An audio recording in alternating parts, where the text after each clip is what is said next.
प्रिय छात्रों, कौटिल्य के राजनीतिक विचारों के अध्ययन क्रम में इसके पूर्व हम लोग इस बात का अध्ययन कर रहे थे कि कौटिल्य ने अपने अर्थशास्त्र में राज्य की 4 श्रेणियों का उल्लेख किया है। राज्य की ये 4 श्रेणियां हैं: अधिराज्य, मित्र राज्य, मध्यम राज्य और उदासीन राज्य।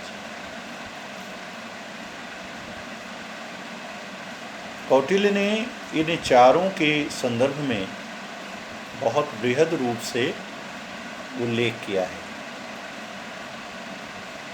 उसके अनुसार आर्य राज्य 3 प्रकार के होते हैं, माने जो शत्रु होते हैं वो 3 प्रकार के होते हैं: प्रकृति अर्य, सहज अर्य और कृत्रिम अर्य। कौटिल्य के अनुसार राज्य की सीमा से सटा हुआ राज्य प्रकृति अर्य कहा जाता है। जब राजा के अपने ही वंश में उत्पन्न दायभागी जो लोग होते हैं उन्हें सहज अर्य की श्रेणी में रखा गया है। इसी प्रकार कौटिल्य ने माना कि स्वयं विरुद्ध होने वाला कृत्रिम अर्य की श्रेणी में आता है। कौटिल्य का यह विचार था कि जिन राज्यों की सीमाएं आपस में एक दूसरे से जुड़ी होती हैं उनमें सीमा विवाद निरंतर उपस्थित होते रहते हैं। वर्तमान समय में चीन, नेपाल, पाकिस्तान, यदि हम भारतीय परिप्रेक्ष्य में देखें तो इसके उदाहरण के रूप में दिखाई देते हैं। कौटिल्य ने आर्य राज्य की तरह मित्र राज्य को भी 3 श्रेणियों में बांटा है: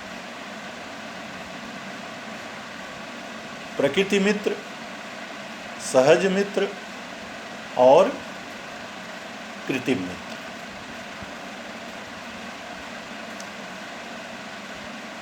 कौटिल्य के राज्य की जो तीसरी श्रेणी थी वो मध्यम राज्य की थी। मध्यम राज्य एक प्रकार का विशेष राज्य होता है और इसमें 2 मुख्य विशेषताएं दिखाई देती हैं। प्रथम, मध्यम राज्य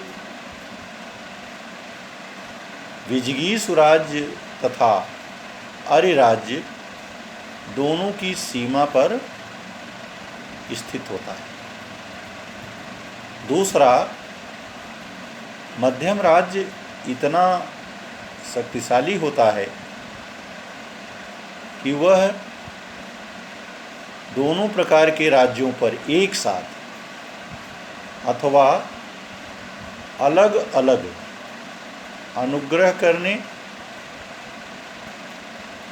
अथवा निग्रह करने में समर्थ होता है। कौटिल्य ने राज्य की जो चौथी श्रेणी बताई है वह उदासीन राज्य है।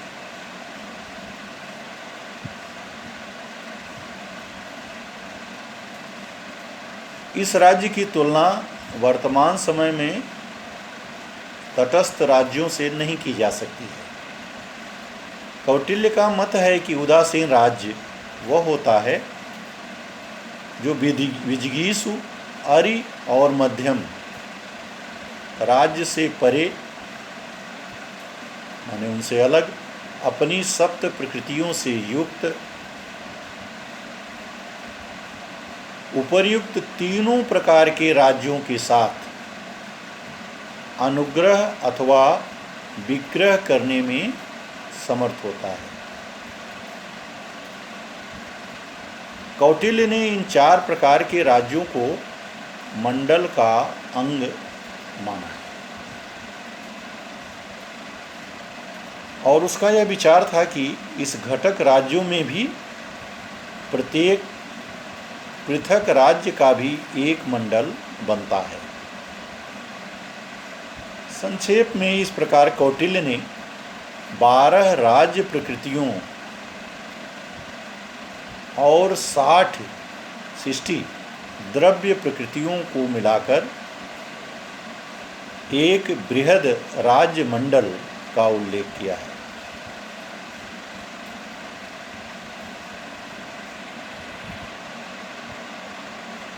प्राचीन भारत में लगभग सभी राज्य प्रणेताओं ने मंत्र को राज्य का मूल आधार माना है और इस मंत्र के अंतर्गत 6 गुणों का उल्लेख किया है। अतः इसे षड्गुणीय नीति के रूप में भी जाना जाता है। कौटिल्य ने भी राज्य की इन 6 नीतियों का उल्लेख अपने अर्थशास्त्र में किया है, जो पर राज्य संबंधों के निर्धारण में और संचालन में एक बहुत ही महत्वपूर्ण भूमिका निभाती है। कौटिल्य के अनुसार मंत्र के ये 6 गुण हैं। नंबर 1 संधि, नंबर 2 विग्रह, नंबर 3 आसन, नंबर 4 यान, नंबर 5 संश्रय और नंबर 6 द्वैधी भाव। अब कौटिल्य ने अपने अर्थशास्त्र में इन 6 गुणों का अलग अलग बहुत ही बृहद रूप में वर्णन किया है और इसमें बहुत गहराई में जाना हम लोगों के विषय के हिसाब से बहुत उपयुक्त नहीं है। कौटिल्य ने इस 6 गुणों वाले मंत्र का उद्देश्य भी बताया है।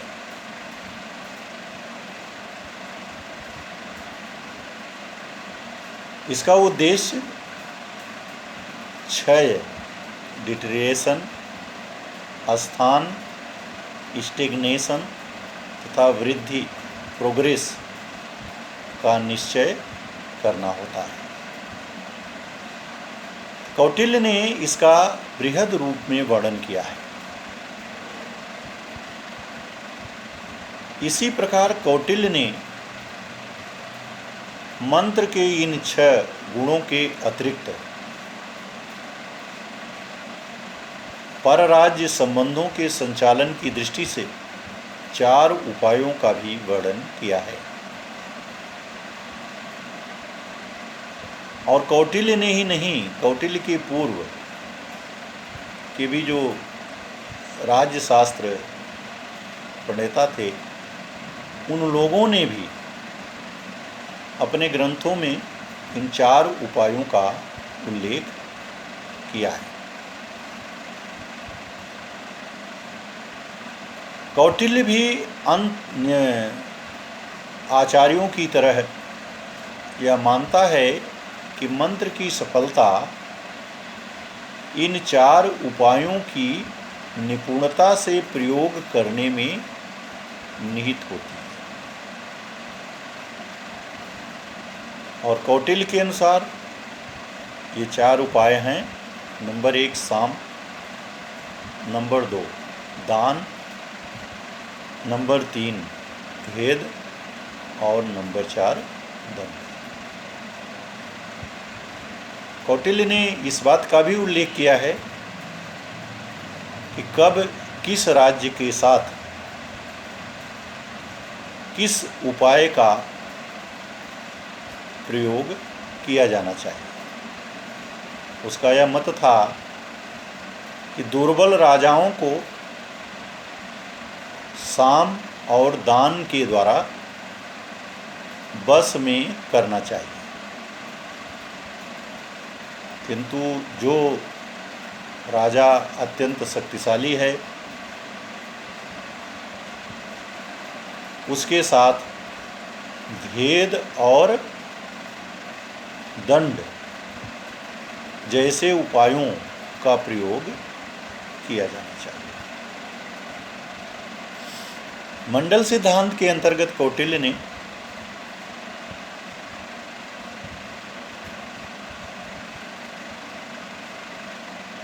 बल को शक्ति माना है। बल को शक्ति माना है। और ये शक्ति कितने प्रकार की होती है? कौटिल्य ने इसे 3 प्रकार या 3 प्रकार की श्रेणियों में विभक्त किया है। यानी शक्ति 3 प्रकार की होती है। नंबर 1 मंत्र शक्ति, नंबर 2 प्रभु शक्ति और नंबर 3 उत्साह शक्ति। कौटिल्य ने ज्ञान बल को मंत्र शक्ति कहा है, कोष और सैन्य बल को प्रभु शक्ति तथा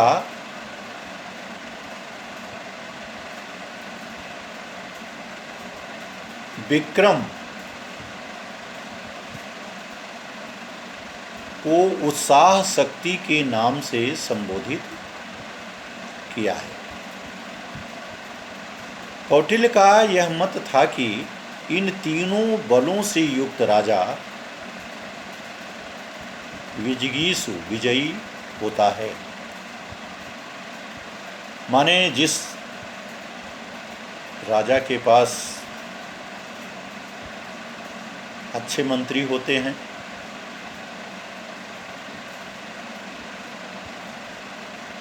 मजबूत कोष होता है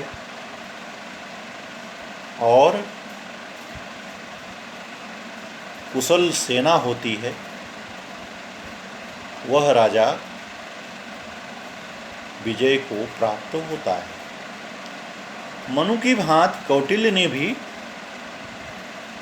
सप्त प्रकृति युक्त यानी 7 प्रकृतियों से युक्त राज्य की एक प्रकृति दंड के रूप में वर्णित किया है। और दंड से कौटिल्य का जो तात्पर्य है वह सेना से है। कौटिल्य सेना की उपयोगिता को भली भांति समझते थे और उन्होंने अपने अर्थशास्त्र में 6 प्रकार की सेनाओं का उल्लेख किया है। नंबर 1 मौल बल, दूसरा भृत बल, तीसरा श्रेणी बल, चौथी कैटेगरी मित्र बल, 5वां अमित्र बल तथा 6ठी श्रेणी के अंतर्गत आठवीं बल को रखा है।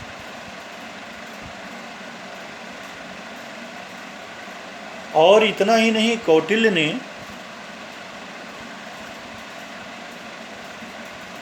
उपयोगिता की दृष्टि से प्रथम स्थान मौल बल को प्रदान किया है तथा अंतिम स्थान आठवीं बल को प्रदान किया है। कौटिल्य ने वर्ण के आधार पर भी सेना की उपयोगिता एवं महत्व का उल्लेख किया है।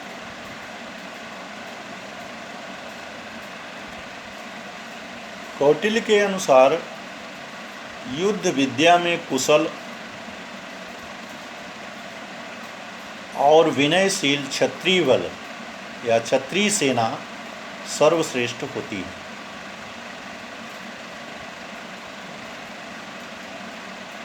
कुछ सीमा तक योग्य सेनापति के नेतृत्व में वैश्य और शूद्र वर्ण की सेना भी उपयोगी मानी गई है, किंतु कौटिल्य ने ब्राह्मण वर्ण की सेना की उपयोगिता में संदेह व्यक्त किया है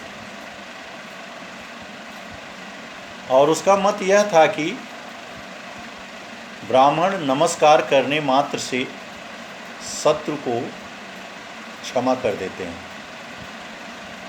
इसके पीछे कायरता नहीं है, इसके पीछे अतिशय दयावान हो जाने की भावना है।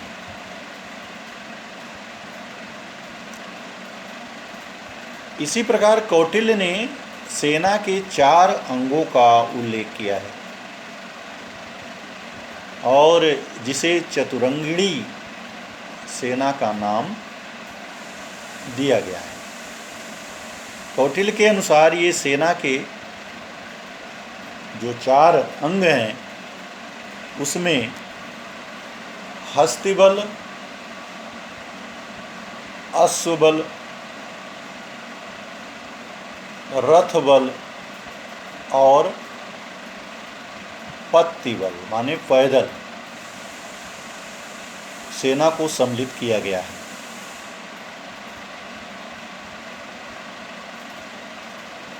और कौटिल्य ने सेना के इन 4 अंगों में उस समय की आवश्यकता और उपयोगिता की दृष्टि से, जो कि समय समय पर बदलती रहती है, हस्तिबल को सर्वोत्तम कहा है। इसी प्रकार कौटिल्य ने सेना के इन 4 अंगों को सामग्री और सहायता पहुंचाने के लिए जो सेवक नियुक्त किए जाते थे उनको भी सेना का एक अंग माना है और उनके लिए विष्टि शब्द का प्रयोग किया है। इसी प्रकार मंडल सिद्धांत के अंतर्गत कौटिल्य ने युद्ध के अनेक प्रकारों का उल्लेख किया है और इनमें 3 अत्यंत महत्वपूर्ण हैं।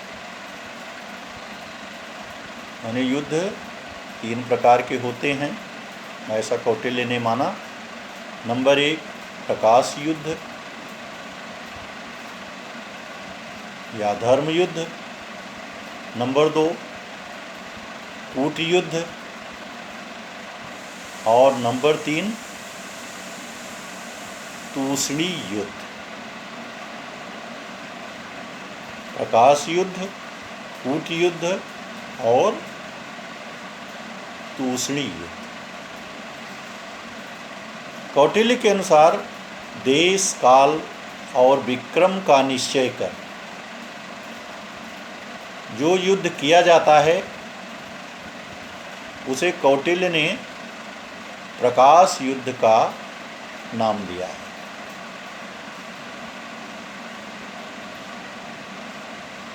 और जो युद्ध छल कपट द्वारा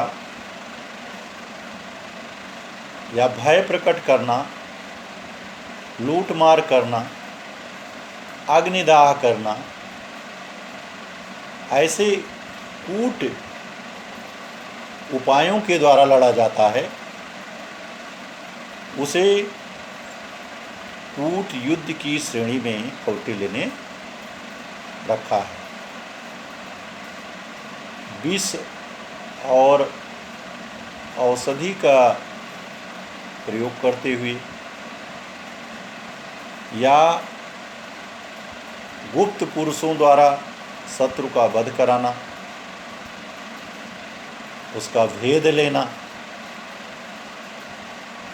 कौटिल्य ने तूष्णी युद्ध के लक्षण माने हैं। वर्तमान समय में जो रासायनिक या जैविक अस्त्रों का प्रयोग किया जाता है, ये भी कौटिल्य के अनुसार तूष्णी युद्ध के ही अंतर्गत आते हैं। यदि हम महाभारत को देखें तो इन तीनों प्रकार के युद्ध की श्रेणियों का उपयोग हमें दिखाई देता है। प्रारंभ में धर्म युद्ध था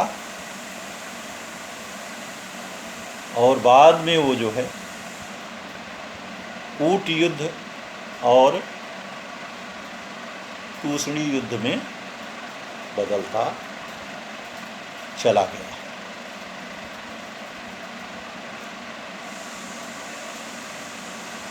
कौटिल्य ने इतना ही नहीं, युद्ध के विभिन्न प्रकारों का ही उल्लेख नहीं किया है, अपितु कौटिल्य ने इस बात का भी उल्लेख किया है कि किन परिस्थितियों में किस प्रकार की युद्ध का आश्रय लिया जाना चाहिए।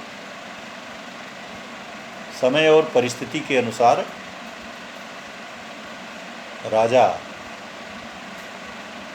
धर्म युद्ध, कूट युद्ध और तूष्णी युद्ध का आश्रय लेता था।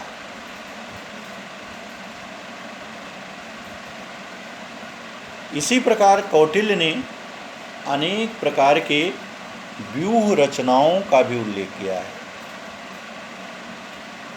रणनीति बनाना सफलता के लिए ये भी बहुत ही महत्वपूर्ण होता है। तो विभिन्न प्रकार के व्यूह रचनाओं का भी उल्लेख कौटिल्य के अर्थशास्त्र में किया गया है। कौटिल्य ने जो सबसे महत्वपूर्ण बात थी वह शत्रु के प्रति उत्पीड़न एवं संरोधन की नीति का आश्रय लेना न्याय संगत बताया। इसी प्रकार कौटिल्य ने विजित राज्य के प्रति विजेता राज्य को किस प्रकार का व्यवहार करना चाहिए, किस प्रकार की नीति का अनुपालन करना चाहिए, इस बात का भी उल्लेख किया है। कौटिल्य ने माना कि विजय से कई प्रकार के लाभ होते हैं। जैसे से भूमि की प्राप्ति होती है, अपने पिता के समय में शत्रु द्वारा अपहरण की गई या किए गए राज्य अथवा संपत्ति की पुनः प्राप्ति होती है।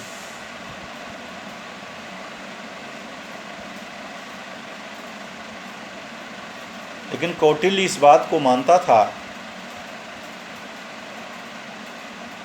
कि जब राजा को नवीन लाभ होता है तो ऐसी स्थिति में उसको विशेष रूप से सावधान भी रहना चाहिए। इसी प्रकार कौटिल्य ने अपने अर्थशास्त्र में कि पराजित राज्य के प्रति विजेता राज्य को किस प्रकार का आचरण करना चाहिए, इसका बहुत ही बृहद रूप में उल्लेख किया है। वह मानता था कि विजेता जो राज्य है वो पराजित राज्य में इस तरह का आचरण करे कि जिससे वहाँ की जनता में उसके प्रति विश्वास पैदा हो। इस दृष्टि से कौटिल्य ने माना कि उस राज्य की परंपराओं का, रीति रिवाज का, सत्पुरुषों का समय समय पर सम्मान करना चाहिए, जिससे लोगों का विश्वास जो है विजेता राज्य के प्रति पैदा हो।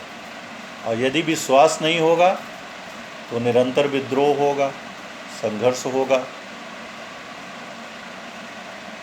जो कि हर प्रकार से हानिकारक होता है। संक्षेप में कौटिल्य का यह मत था कि यदि युद्ध में सदाचारी राजा की मृत्यु हो जाती है या उसकी पराजय होती है तो ऐसे राज्य में विजेता राज्य को उस राज्य को अपने राज्य में मिलाने के बजाय उसके योग्य उत्तराधिकारी को राज्य प्रदान करते हुए अपना मित्र बना लेना ज़्यादा श्रेयस्कर होता है। माने जितना लाभ संपत्ति और भूमि से नहीं होगा, उससे ज़्यादा लाभ यदि हम एक शत्रु राज्य को अपने मित्र राज्य में परिवर्तित कर लेते हैं तो उससे हमें अधिक फायदा होता है। इसीलिए कौटिल्य ने इस बात पर बल दिया था कि सदाचारी जो राजा है, यदि वो युद्ध में पराजित हुआ है या मृत्यु को प्राप्त हुआ है तो विजेता राज्य का राजा उसे अपनी सीमाओं में मिलाने के बजाय उसके योग्य उत्तराधिकारी को प्रदान करते हुए उसे अपना मित्र बनाने का प्रयास करना चाहिए। अंत में कौटिल्य ने मंडल सिद्धांत के अंतर्गत यानी उसके संचालन की दृष्टि से दूतों के महत्व का बृहद रूप में उल्लेख किया है। कौटिल्य ने यह माना कि राजा दूत रूपी मुख के द्वारा ही परस्पर बात करता है। माने एक राजा दूसरे राजा से सीधे वार्ता नहीं करता है, अपितु राजनयिक संबंध स्थापित करता है और इन दूतों के माध्यम से ही वो अपनी बातों को कहता है। आधुनिक समय में भी विदेश नीति के संचालन में जो दूत हैं, जिनको कि आज राजदूत, वाणिज्य दूत विभिन्न श्रेणियों में बांटा गया है, इनके महत्व को स्वीकार किया गया है। कौटिल्य ने भी योग्यता एवं अधिकारों की दृष्टि से इन दूतों को 3 श्रेणियों में विभक्त किया था। नंबर 1 निसृष्टार्थ, माने जिनके अधिकार काफ़ी व्यापक होते थे। वर्तमान समय में राजदूतों को इसके अंतर्गत रखा जा सकता है। दूसरा परिमितार्थ और तीसरा शासनहर। तो दूतों की इन 3 श्रेणियों का उल्लेख कौटिल्य ने अपने अर्थशास्त्र में किया है। कौटिल्य ने बहुत बृहद रूप में इन दूतों के कर्तव्यों का भी उल्लेख किया है, और इन कर्तव्यों में कौटिल्य ने जो सबसे महत्वपूर्ण माना है उसके अनुसार जो अर्थशास्त्र में वर्णित है कि दूत का धर्म दूसरे की बात को सत्य सत्य कहना होता है। कौटिल्य ने इन दूतों को अवध्य कहा है, माने इन दूतों की हत्याएं नहीं की जा सकती। अब वर्तमान समय में भी जो राजनयिक संबंध स्थापित होते हैं, जब दो देशों में युद्ध होता है या विरोध होता है, तो दूतावास को जो है खाली करने के लिए कहा जाता है। तो ये उनका विशेषाधिकार है, और प्राचीन काल में ये शिष्टाचार के अंतर्गत आता था।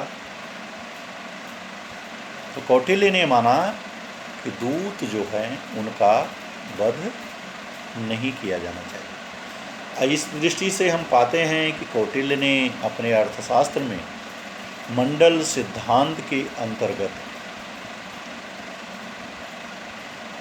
परराज्य संबंधों के संचालन की दृष्टि से